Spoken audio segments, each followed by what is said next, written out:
Hey everybody, this is Mike Hendricks for Commerce Through the Ages.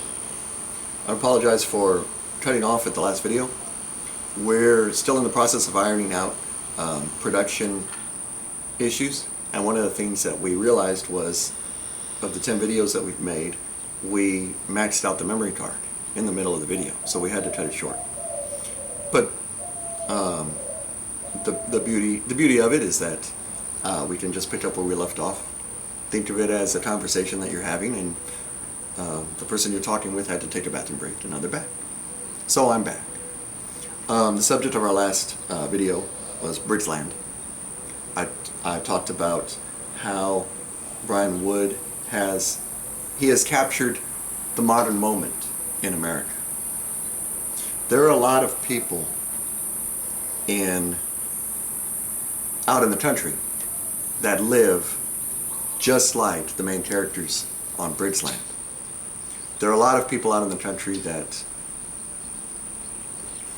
pay almost no taxes and use almost no social services at all. There are a lot of people out in the country that do not even have internet.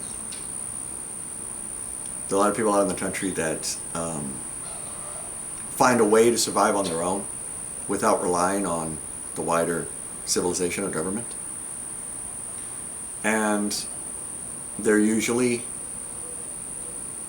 armed on their land, which is private property.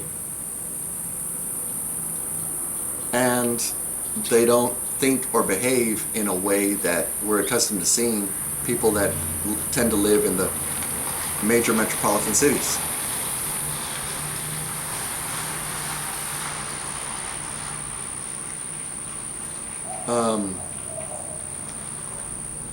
When you live in a city, having a government is so much a part of your experience that you never even question whether you need it. You're accustomed to city government, state government, federal government, and they all make demands of you, and they all offer services to you in return, because that's the only way you're going to satisfy the needs of millions of people living in a small space.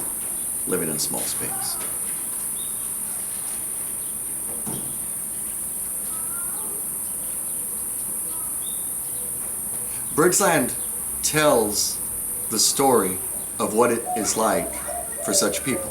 People who, every year that passes, civilization and government comes one step closer to encroaching on their way of life and their land.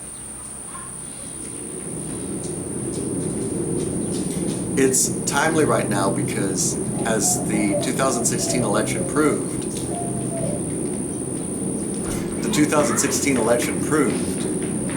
that these people have votes and they can affect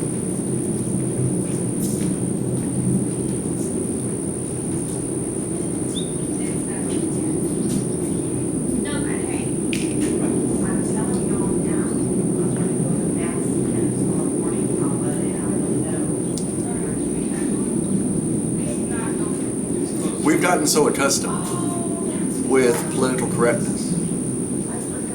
Take a picture. It'll last longer.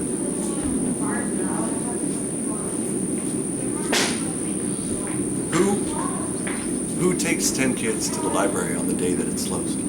Are they from BRIGGS Land? Maybe. Maybe they are. We've become so accustomed with political correctness to silencing people who say incorrect things. Sometimes I feel like we're living in George Orwell's 1984, because it seems like another famous person every day who votes Democrat, by the way, and is a liberal, but they said one thing that was incorrect, and the media does everything they can to destroy them and remove their ability to work, pay their bills, survive, basically. The thinking is, you say one incorrect thing, you're not allowed to live. You're not allowed to live. It makes me shudder to think what they would do if they actually had the power in Orwell's 1984, and they actually could kill people who say the wrong thing, the incorrect thing.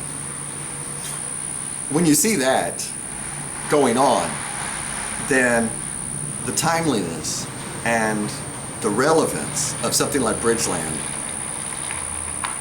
is underlined.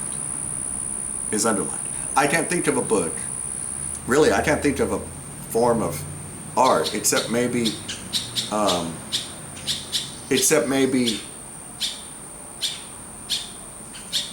Kevin Costner's new show Yellowstone kind of does it too.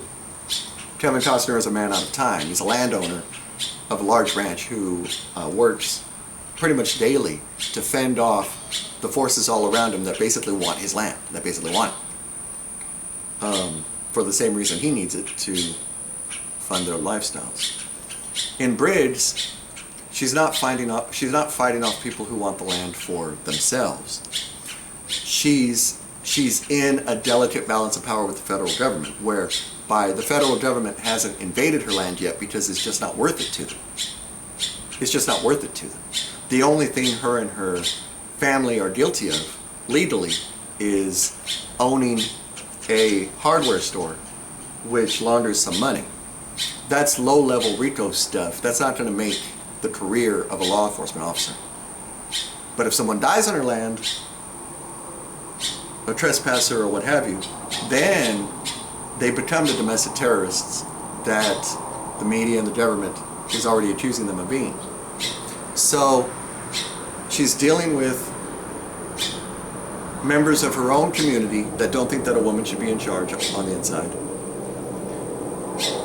Members of her own community that don't think anything of taking a shot with their rifle at a passing helicopter, you know, that the FBI has sent over there to spy. And she's dealing with the members of her community that have been mistreated, especially the women, after decades of rule of her husband's short-sighted, backwards rule, where women have no rights and their husbands can take away their boots and tell them they don't have the right to wear shoes anymore because they're women, they don't have a say.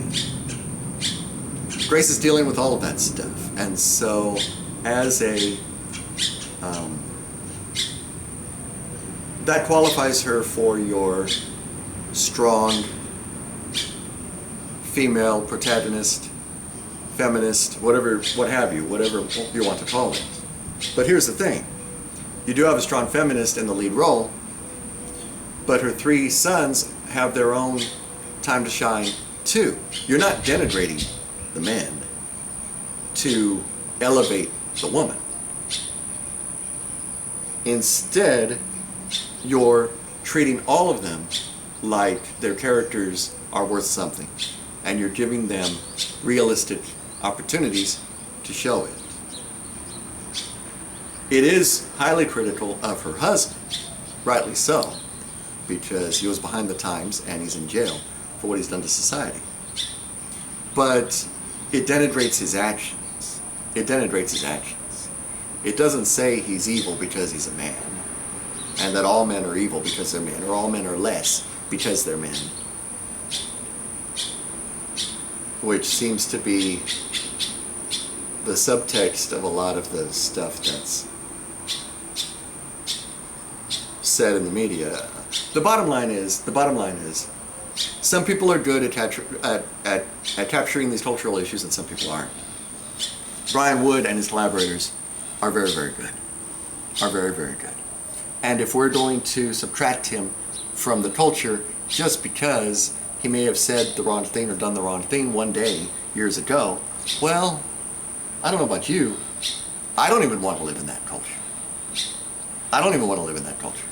And I think if we're being honest, that is not actually the culture that we're actually in.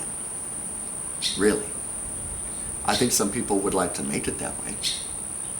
But they're out of power right now, and they, from what I can see, their power base is shrinking. More and more all the time.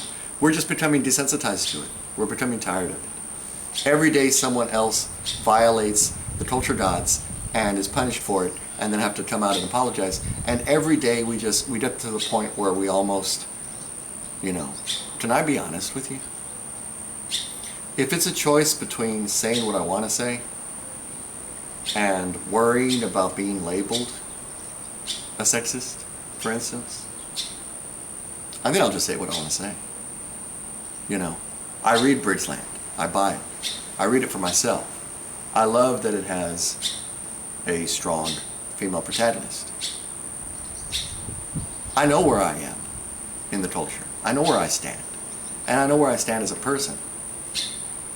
I'm not going to allow someone else to decide for me what I am and tell me what to say and tell me what to think. And I think we're braver and more mature as a culture when we all do that. When we all do that. See,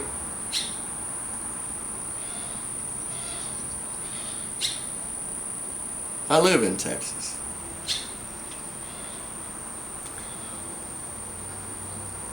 When you go to the mall in Texas, you see vast diversity. No two families are alike. Almost all the families are blended. Almost all the families are mixed. And when you see that all the time, you kind of have a different reaction, response, when you hear people in the media talk about we need to increase diversity. Men and women in Texas can defend themselves. Sometimes because they're armed, and sometimes they can still defend themselves even without a weapon. And they're very good at it. So a lot of the stuff that you hear in the wider country, we have different ways of doing things and opinions in Texas.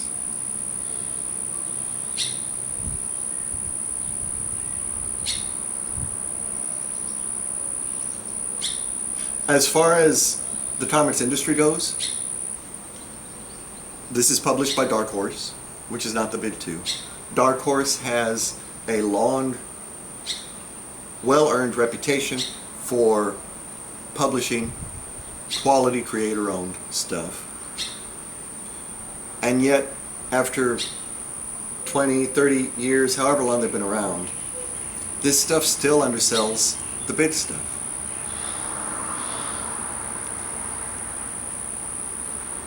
I have my own personal feelings on that, which I've said before and I'll probably say again. I've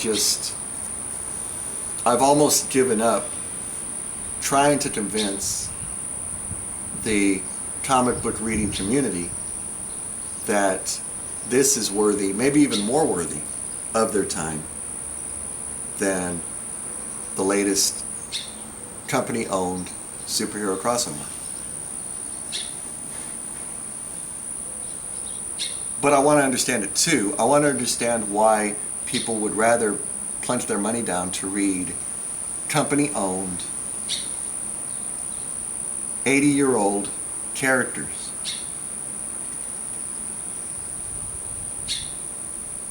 by creators that have BRIGGS LAND projects going on at the same time, and they can't sell them. They have to do the superhero path just to make money. And in fact, they don't even make that much money. All I can do is continue to draw attention, when I can, to projects like this one, when I find them, and stress how important it is that we have comics that are socially relevant and don't follow the beaten path by creators that own them outright and have a say in how they're portrayed and duplicated. We still need that. In fact, we probably need it more than ever when the big corporations are gobbling each other up. And like the Disney-Fox merger, where you have fewer companies owning everything and deciding what can be done with them and what can't.